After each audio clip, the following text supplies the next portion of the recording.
samun isowar sababbin ayyukanmu a kan kari sai ka danna subscribe sannan ka danna ƙararrawar sanarwa.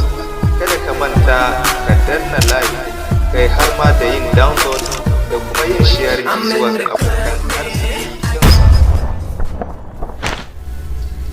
Sallama a gare ki uwar gidata kuma amaryata, jigon gidana, fitilar cikin gidana. Idan dai har da ke a cikin gidan, to fa bana buƙatar wani kayan haske don haskaka gidan. Duk wani haske a gidana wanda ba hasken ki ba, to ba shi da wata fa'ida a gurina. Uwar gidata hakika ji na shiru baya nuna manta da ke a'a. Sai dan jin bugun zuciyar da ke ji kusa da ni ya sa ni jin tamkar muna tare da a guri guda.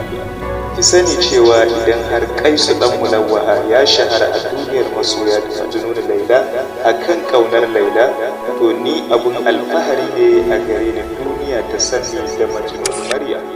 Zan rayu cikin son ki, zan mutu cikin kaunar ki, za kuma a tashe ni a kiyama a cikin begen ki.